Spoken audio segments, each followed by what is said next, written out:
With the Sydney outbreak breaching the border, states are on edge, but frustration is building after high-profile sporting stars who broke the rules got off scot-free. The super yachts are flooding into Queensland once again. Now it's dream time, busted at a Gold Coast marina.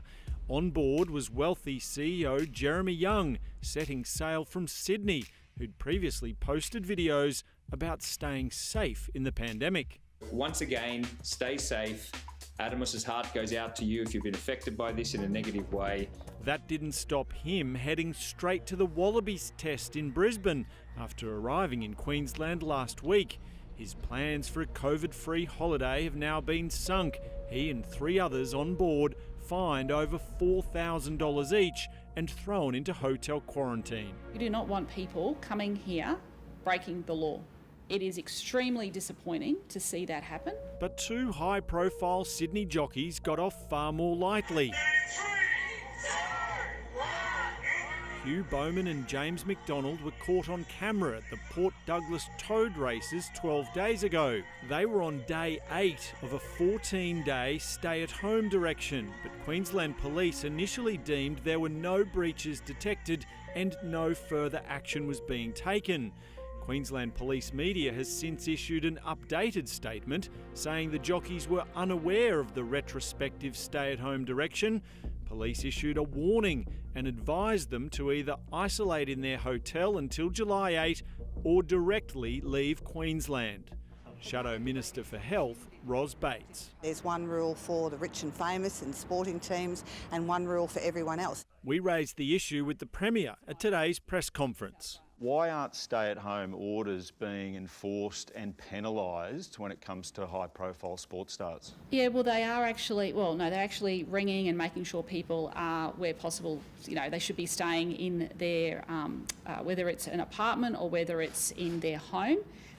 But police have investigated that case, so I think police are better to respond to that particular case. Yes, it was a warning, and they complied with that. Deputy Police Commissioner Steve Golcheski. So we did not take enforcement action because that has been our clear position that unless people are willfully disobeying the Chief Health Officer's directions, we do not prosecute them. Is it okay for them to just say, oh, sorry, didn't know about it? We have operated under a compassion, communication and compliance approach where we give people the opportunity to comply with the directions. But it's the lack of compassion on exemptions leaving many people frustrated. Anthony McCormick, the latest case, he made a frantic dash from Canada last week to see his dying mother, only to be held up by an exemption process that saw him stuck in Sydney, his mum passing away while he was holed up in a hotel.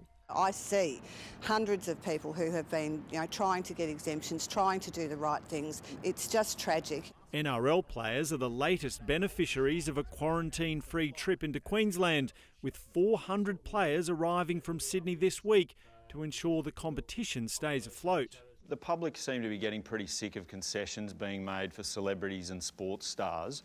Why should I don't think that's correct at all. So I think if you I just reject the premise of your question? Well, I think if you listen to Talkback Radio, you'll hear a lot of people exasperated about it. Well, why should they trust your government to handle 400 footballers coming in here from Sydney? Because we're working with the NRL. We worked with the AFL. What's going to happen? No competition. I don't think the public would like that.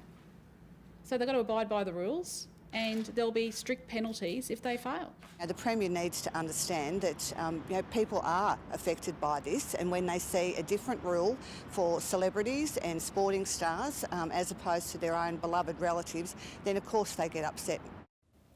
Racing New South Wales stewards are now conducting further investigations into the 2 jockeys' night at the Toad races.